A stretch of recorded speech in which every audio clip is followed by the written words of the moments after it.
Welcome to the American Dream in the Eyes of Immigrants podcast. I am your host, Heidy De La Cruz, and I am on the mission to change the narrative of immigration, one immigrant story at a time. Well, Kelly, thank you so much for being here and being willing to share your story on the American Dream in the Eyes of Immigrants podcast. And I would like for us to start so you can introduce yourself to the audience, talk about growing up in Mexico. Okay. So my name is Kelly Dominguez. I am Mexican. I was born in Mexico. I lived there until I was 5 years old. While we were there, my family was very wealthy. So I lived a very wealthy life, but my parents ended up divorced, which left my mom in a position as a single mother. I think it was difficult for her to make ends meet at that time. And that's when she decided to relocate with my brother and I here to the U.S.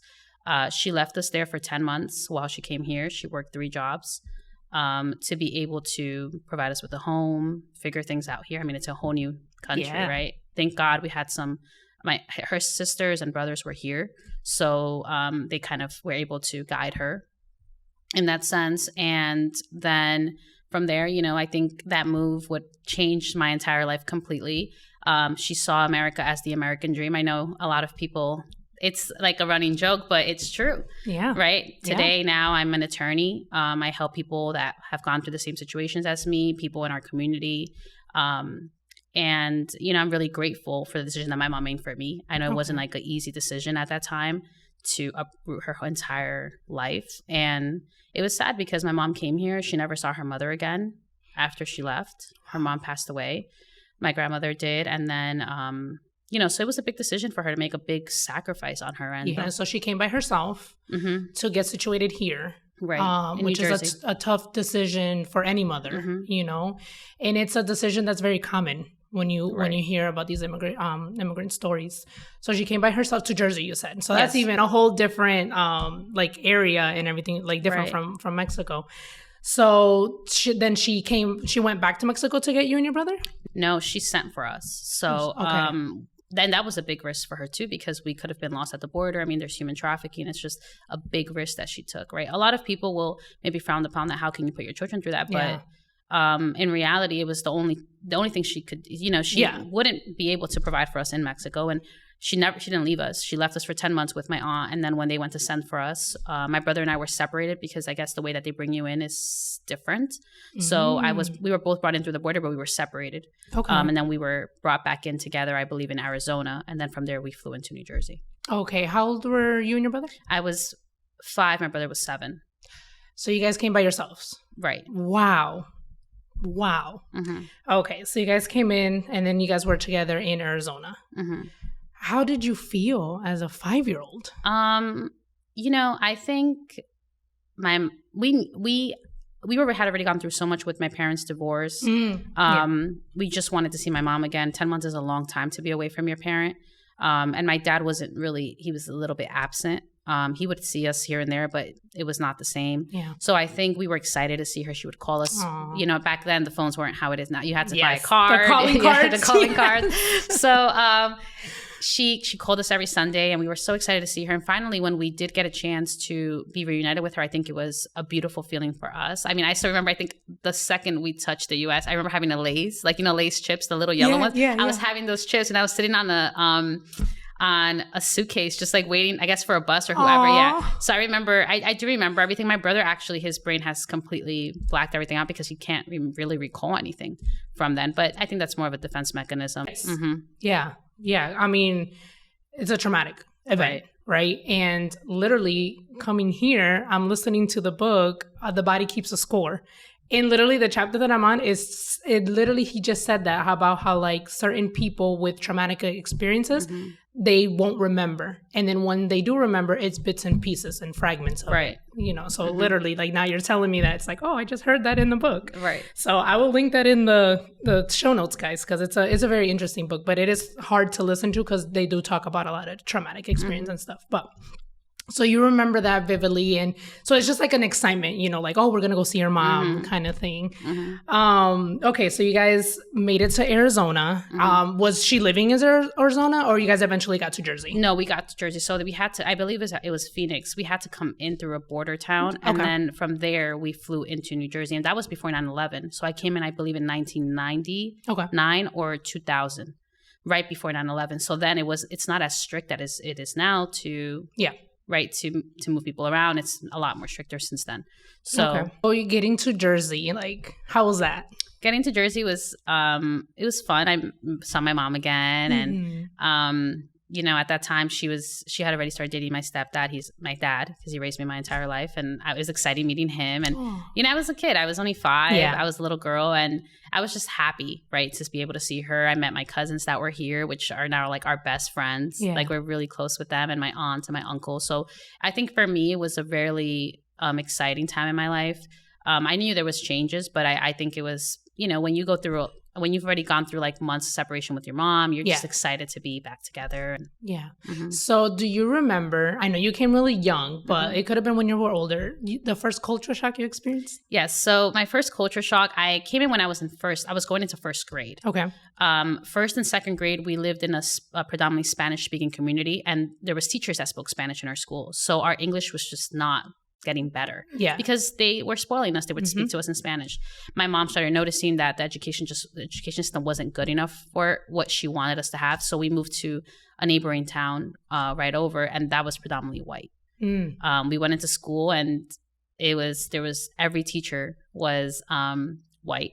And no Spanish. Even our ESL teachers barely spoke any Spanish. Wow. Right. And the 5 ESL students that I had in my class were Colombian, Dominican, and Peruvian, and me, and then another Colombian. And we learned, you know, English through this.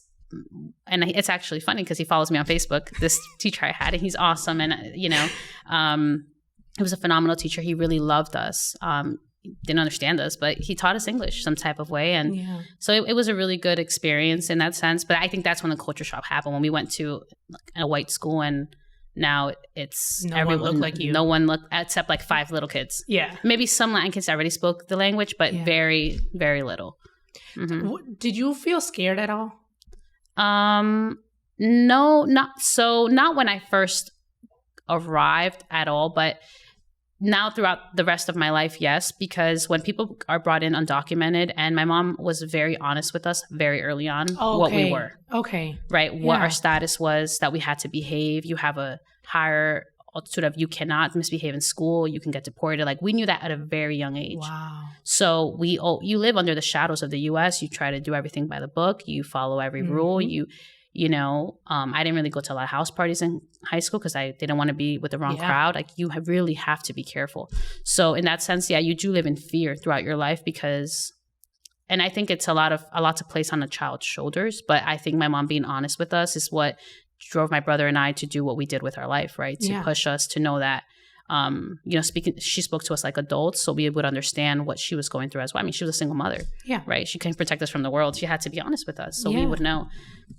So I'm just thinking about that, like the situation in Mexico. You know, she couldn't make ends meet. She's a single mother, but yet she still made the decision to come here. And although you guys had to live in fear, it was still better, right, than the situation in Mexico. Like, people don't really think about that. Like, really sit down and think about like, these decisions are not easy for people to make.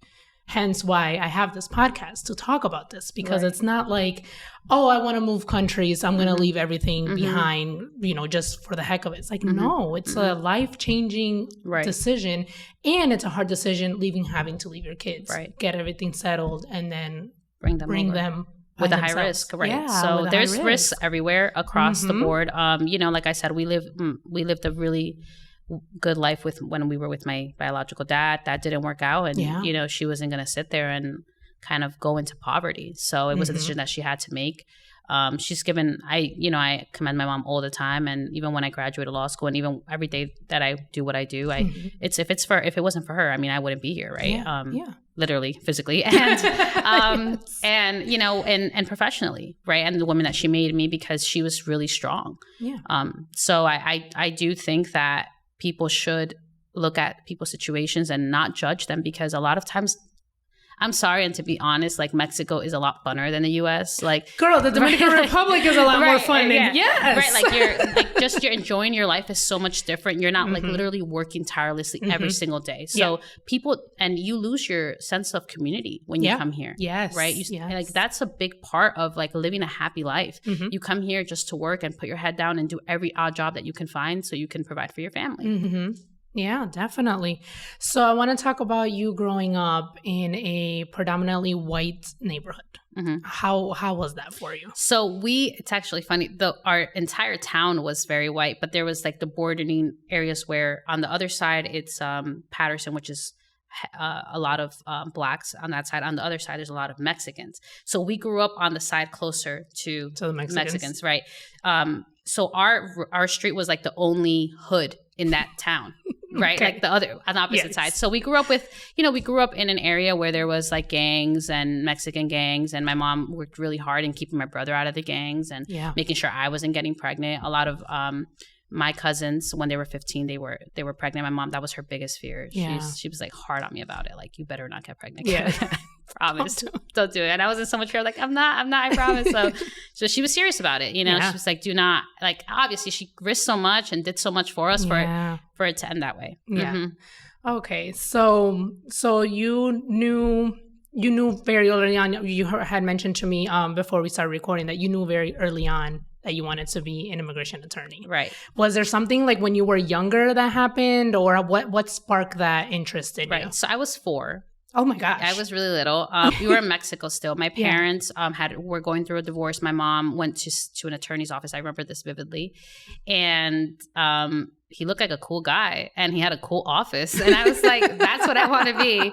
And it stayed, and I knew exactly. And I remember like after my mom was crying one day and I was like, Mommy, don't cry. In the future, I'm going to take my dad all his money. I was so little, but I knew what it was, but I knew exactly what that man was for.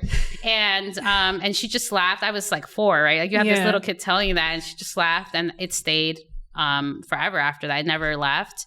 I never looked at any other possibility than becoming an attorney. And that was my goal. And, thankfully, I don't know how many parents will believe a 4-year-old saying, this is what I want to be. And my mom really just said, okay, if that's really what you want to do, then I'm going to support you every step of the way. So coming here to the United States, being undocumented, before DACA, was there anything that thought, or did you think oh, maybe I won't be able to be an attorney? Did that ever cross your mind or anything like that? I knew it was going to be really hard.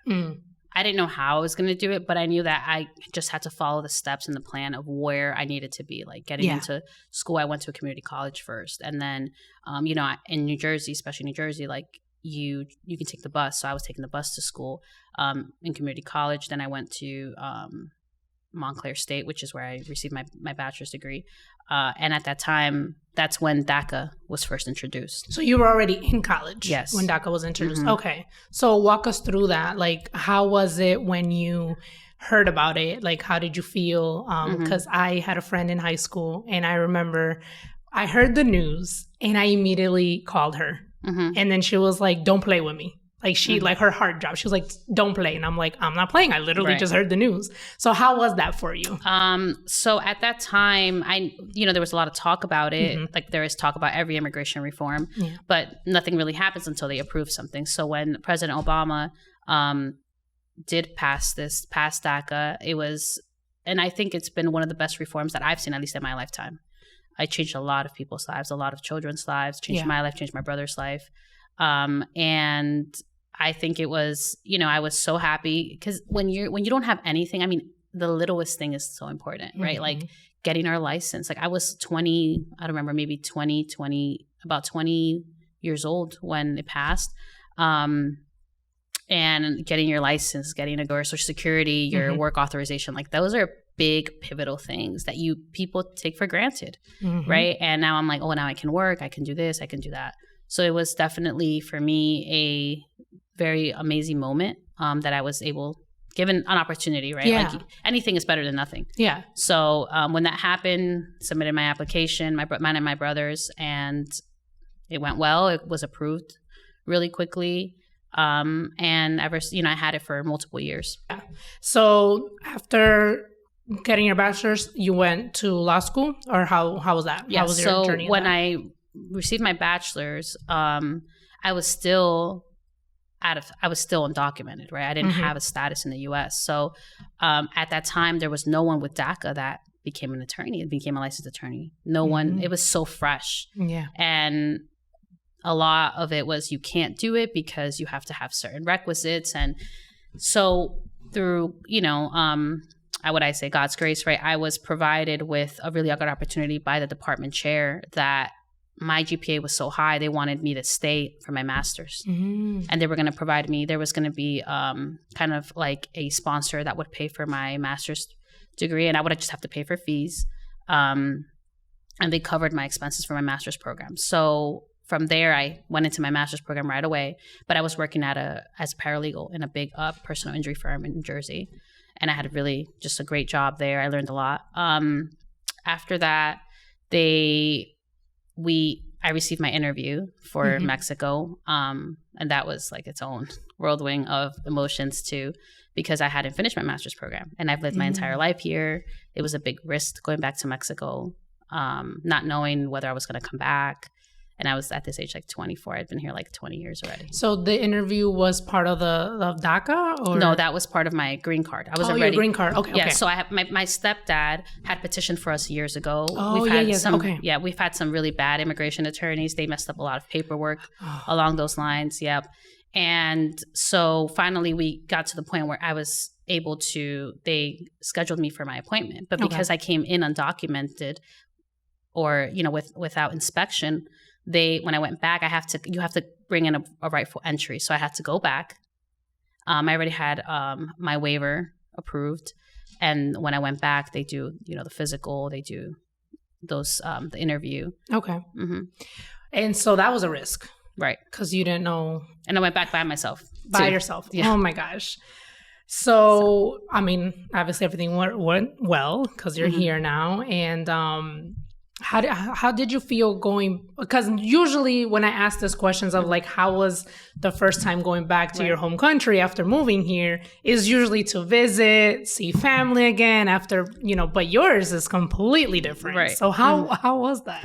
I was, I'm like really good on, I'm a thinker on my feet. I think really fast on my feet. And I said, if I wasn't going to come back, I'm going to make something happen. I mean, I speak perfect English. I'll go to Mexico City. I'll find a job. I'll do something. Okay. My biggest concern was I was in my last semester of my master's program. So I had to take, the semester before my master's program, I had to take a comprehensive exam. Okay. And I knew if I didn't take that exam, I couldn't get my master's. Now, I had really good professors that understood my situation because I did disclose it to the department, and they allowed me to be out of class for 2 weeks when I went to Mexico because I ended up getting stuck. They closed the embassy down for Thanksgiving. My visa, they print a visa on your passport before your green card comes in. My visa had not came back yet. So I had to wait until the embassy opened back up. Everything kind of came back after Thanksgiving. So I spent Thanksgiving that year by myself in a hotel room. Oh my gosh. But going there was interesting. It was a good time, obviously. I went to Ciudad Juarez. So Ciudad Juarez is known to be a lot of drug trafficking. Women go missing. So I kind of had to like change my image a lot to kind of try to fit in. Yeah. Oh my goodness. So... Oh, wow. Have you gone back to like visit? Oh, yes. Multiple times. I go there like 2-3 times a year. I love it. My family has a property there. My second visit was to see my grandfather, and I saw my biological dad again. So it was like a nice experience. And then from there, I've just gone back and back. Like I go every time I get a chance just to go to Cancun or just to vacation. I love Mexico, right? I mean, that's where my roots are from. So yeah. Awesome. Oh my goodness. So we talked about you becoming, so let's go back to the process. You finished your master's and then the whole journey of going into law school. Right. So I finished my master's and then I decided to take a gap year because I was working for a law firm already as a paralegal. The partner at that time asked me, hey, Kelly, can you stay another year? And it was when I received my permanent residency. It was too close for the application of law school. So I had to take a year to take the LSAT. I initially took the LSAT first, years before that, but like I said, I kind of was stuck. I didn't know how I was going to get to law school. So I stayed another year. I worked another year, and then finally I applied to law school. I got into law school August of 2018, and that's where the journey started. We went through COVID in law school, so that was really interesting. Yeah, so that was really interesting. And then in 2021, I graduated, and it was when you're there, you're like, wow, I can't believe I'm here. Yeah. But it was amazing. I went to FAMU Law. It was high diversity. It was a really good place to be, especially during 2020 and everything going on with, the movements. So. Yeah. So what made you decide to come here to Florida? So I was going to get away from New Jersey. It's too cold. So I'm like, let's be honest. If you go to law school, it's like, if I'm going to be in hell, I might as well do it somewhere warm. Right? Like, it's not going to be fun all the time. It's kind of part of it is a lot of miserable with, like, you're in law school, you're like, oh my God, I'm studying, and you're studying for hours. And the last thing you want to do is go outside and it's 0 degrees. Yeah. Right. So I'm like, I'm going to literally be in paradise, and I can be going through the toughest part of my journey and enjoying myself. So I left New Jersey around 24. When I got to Florida, I fell in love with it. I told my mom, I'm not coming home. She's like, are you sure? I'm like, yeah, I'm not coming home. I was like, I love it. And I have no family here. It's just me. I was going to ask you, so your whole family is still in Jersey? My mom is now in South Carolina. Oh, okay. She's moved up there. I have a lot of family in South Carolina. I have my brother's back in New Jersey. My dad's in New Jersey. So. Okay. So you're just here. Right. Aw. Have they ever thought about, like, moving here? Or? I think my mom will eventually. Okay. When I decide to have a family, or if I decide to have a family, I think that will bring her pull over here. So let's talk about you being an attorney. So how is that? Like, what do you like about it? What do you dislike about it? So being an attorney is a really wonderful thing. I really love it. It's a lot of work. Yeah. Sometimes you have, like, highs and lows. I personally feel if you're going to be an attorney is to help people. Yes. If not, you're going to be kind of miserable. Yeah, because it's a lot of work, right? Now you don't necessarily have to be an attorney or a doctor to make a lot of money. You can be a business person. You can run your own business. There's so much different avenues. Like back in the day, people thought if you're a doctor and attorney, you're made it. Yeah. There's so much other things to do now. So I really love it. I think my biggest blessing for me is that I'm able to help people in my same situation, or just people that need my help. So that's something that for me, it's like the best feeling ever that you can't buy that anywhere else if you really want to help people. The dislike is, especially for immigration, the system is broken. There's people that have been here many years, 30 years, cannot fix their status, have been in a sense stuck in this country, cannot leave the country, live under the shadows of the U.S., fear everybody, the cops, the immigration, they live in a fear. And I mean, I don't know how, I'm guessing that causes a lot of trauma. Yeah. And in Latin cultures, they don't talk about trauma, right? No, we don't. So they deal with, all of those issues. As immigration attorneys, we try to provide them with the most benefit that we can. But obviously, sometimes each case is different. Yeah. And sometimes we can't help. Yeah. Right. Unless there's new legislation that is overturned, or they have a pathway through marriage or some way, or some other type of visa. Gotcha. And so immigration, there's like a lot of paths, right, that you guys can help with. So do the law firm that you work for, do you guys specialize in like specific cases or? So our law firm, we handle everything when it comes to immigration. We have family petitions. We have investor visas. We get a lot of those as well. People from Canada, different countries that want to invest into the U.S. to have a special type of visa. We have certain visas that we have clients that, for example, that have extraordinary abilities as well. So we get them special visas through a green card that way. And then we do removal cases. Okay, cool.